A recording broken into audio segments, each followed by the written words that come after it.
जमीन थी। जी, जी। कुछ तुगलकाबाद के लोगों को खेत थे, कुछ देवली के लोगों को खेत थे। उस जमीन के ऊपर लोगों ने घर बना लिए, सरकार ने उसे अनऑथराइज्ड कॉलोनी के रूप में मान्यता दे दी।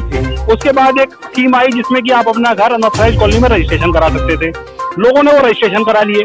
अब जब जो सरकार आपसे रजिस्ट्रेशन का पैसा ले रही है, वो कैसे उस घर को तोड़ेगी ये बताइए। नमस्कार, स्वागत है आपका सभी का जनता जनार्दन में। और हमारे साथ संगम विहार से माननीय विधायक दिनेश मोहनिया जी है। और काफी बहुप्रतीक्षा के बाद आज दिनेश मोहनिया जी के साथ स्वतंत्रता दिवस के उपलक्ष्य में गुप्ता कॉलोनी से सबको जानकारी दे रहे थे 2041 मास्टर प्लान के संबंध में। सर, क्या कुछ कहना चाहेंगे, क्या समझते हैं, थोड़ा सा देखिए, जानकारी लोगों ने जो अभी डर बैठा रखा है वो आधी जानकारी दे रहे हैं जी।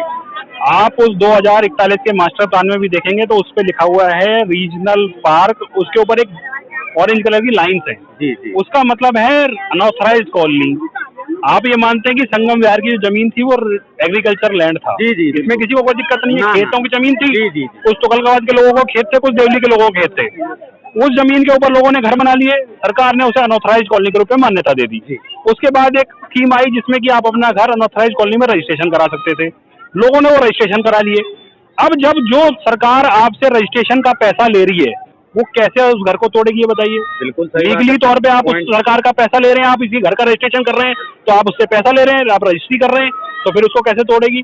इसलिए मेरा कहना है कि जानकारी पूरी होनी चाहिए। जानकारी आधी नहीं कि केवल की जी ग्रीन दिखा दी तोड़ देंगे। अरे कैसे तोड़ देंगे। फिर दूसरा, उसके बाद जब अनऑथराइज्ड कॉलोनी बनी थी तो एक नक्शे यूडी में सबमिट किए गए थे। जी, बिल्कुल। हर आरडब्ल्यू ने अपने अपने गांव, अपने अपनी कॉलोनी के नक्शे रजिस्टर्ड किए और वो यूडी में जमा कराए। यूडी ने उसको ऑथराइजेशन दिया, हाँ जी आपकी कॉलोनी है, इतने लोग रहते हैं, इतने घर हैं। उसके बाद फॉरेस्ट ने भी एक एक्नॉलेजमेंट दिया कि यहाँ पर हम एक दीवार बना रहे हैं, इस दीवार के इधर जो है वो लोगों की बसावट है और वो अनऑथराइज्ड कॉलोनी के ऊपर रजिस्टर्ड है। जंगल के उधर जो है वो जंगल है, इस तरीके की मान्यता फॉरेस्ट डिपार्टमेंट ने भी दी। अब कुछ व्यक्तियों ने वो जंगल के अंदर घुस के, घर में घुस के मकान बना दिया, तो उनकी तो कोई जिम्मेवारी नहीं ले सकते। जो शूटिंग रेंज की तरफ की कह रहे, मतलब मैंने आपको बताया कि जो दीवार है, दीवार के उधर कोई है तो उसकी जिम्मेवारी नहीं है। जो फॉरेस्ट की तरफ से डिमार्केशन करके जो रोड बना दिया गया, दीवार बना दी गई कि यहाँ तक आबादी है और उसके नक्शे ऑलरेडी यूडी में सबमिटेड है। मगर सर, मास्टर प्लान 2041 के तहत आपके बगल वाला विधानसभा जो 47 है, प्रकाश जारवाल जी हैं, उनके विधानसभा में ठीक एम ब्लॉक में नूरानी मस्जिद एक है, उसके ऊपर से रोड गुजर रहा है और वो पुष्टि भी है कि वो टूटेगा। उसके संबंध में क्या कहेंगे, और खासकर आपके पूरे विधानसभा को हरी क्षेत्र यानी कि रीजनल पार्क का मतलब क्या है, वो लोग मैंने आपको बता दिया। दूसरी कंस्टिट्यूएंसी का स्टेटस के बारे में मेरे पास जानकारी नहीं है। ठीक है। हमारी जो पूरी की पूरी कंस्टिट्यूएंसी है वो regional park oblique unauthorised colony दिखा रखा है। आप देखेंगे पूरा के पूरा नक्शा जो है वो ऑरेंज कलर की लाइन से दिखाया गया। लाइन है और उसका जब आप वो देखोगे नक्शे पे वो लिखा हुआ है अनऑथराइज्ड कॉलोनी। जब आप अनऑथराइज्ड कॉलोनी में अभी स्कीम के तहत आप लोगों का घरों का रजिस्ट्रेशन कर रहे हैं ना रजिस्ट्रेशन, मगर अभी कुछ लोगों का हो नहीं रहा है। शायद वो लोग जो करा रहा है उसका हो रहा है, जो नहीं करा रहा उसका कैसे हो रहा है।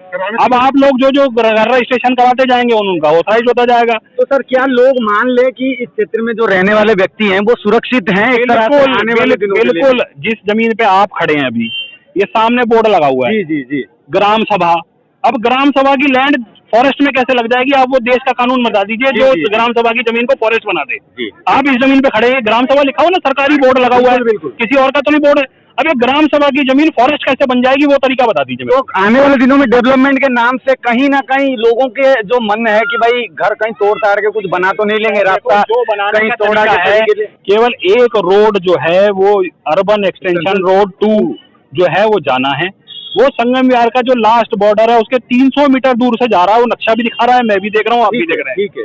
तो उसमें एक भी संगम विहार के घर से जब 300 मीटर दूर से रोड जा रहा है, मगर मास्टर प्लान के तहत संगम विहार में क्या और कुछ डेवलपमेंट का काम प्रस्तावित है? प्रस्तावित जो है उसमें 2 रोड प्रस्तावित है। एक रोड जो है वो जो क्या कहते हैं आपका बीआरटी का जो कॉरिडोर है वो एक्सटेंशन होकर उस रोड पे लगना है UR2 पे।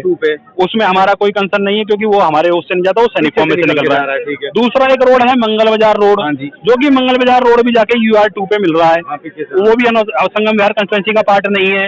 तो हमारी कंस्टिट्यूएंसी में उसको लेके कहीं कोई दिक्कत नहीं है। कोई तो सर आज एक आप ऑन रिकॉर्ड इनके मन में से भय निकाल लीजिए कि भाई जब तक 4 साल की सरकार है आपके मौजूदगी में क्या ऐसा कुछ होने वाला है या नहीं होने? 4 साल की सरकार नहीं, जब तक जीवन है तब तक की गारंटी है।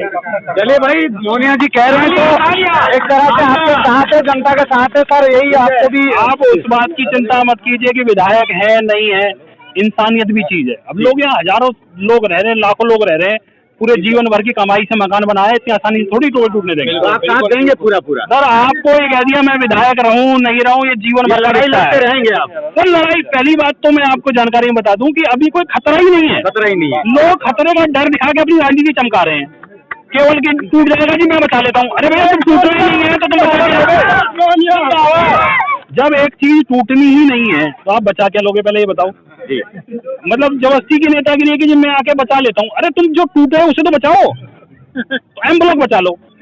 एम ब्लॉक वो नहीं बच रहा, देवली के लोग यहाँ के पूरा रीजनल पार्क दिखाया गया है, इसका फिर मतलब क्या है? क्यों रीजनल पार्क है जब ये खरीदी हुई जमीन? तो जब आप स्टेटस समझिए, एक है फॉरेस्ट लैंड, एक है एग्रीकल्चर लैंड। एग्रीकल्चर लैंड का मतलब होता है खेत, ये खेत थे जी बिल्कुल बिल्कुल, इसमें तो कोई चीज को डाउट नहीं है। खेत को क्या कलर से दिखाएंगे, ग्रीन से दिखाएंगे नहीं दिखाएंगे? बिल्कुल एग्रीकल्चर। उसके ऊपर फिर लाइन दिखा दी इन्होंने कि ये मकान बन गए हैं। हाँ। वो लाइन दिखी हुई है, उसमें एक एक कॉलोनी का लिखा हुआ है, ये नक्शा यहाँ तक है जी, ये मकान है, ये मकान है। उसके बाद आपने एक एक कॉलोनी का रजिस्ट्रेशन का नक्शा RWZ ने जमा करा रखा है, फिर आप ऊपर से रजिस्ट्रेशन करवा रहे हैं लोगों को, एक एक रजिस्ट्रेशन के पैसे ले रहे हैं। फिर उसके बाद क्या क्या डाउट रह गया? गुंजाइश नहीं, आपके कहने का मतलब है जनता यहाँ पर आश्वस्त हो जाए और आने वाले दिनों में दिनेश मोहनिया जी हमारे साथ मौजूद है और आश्वासन दे रहे हैं। हम भी उम्मीद करेंगे जनता का नुकसान ना हो। जुड़े रहिए कि इस कड़ी में और रिपोर्ट देंगे आपको। जय हिंद, वंदे मातरम।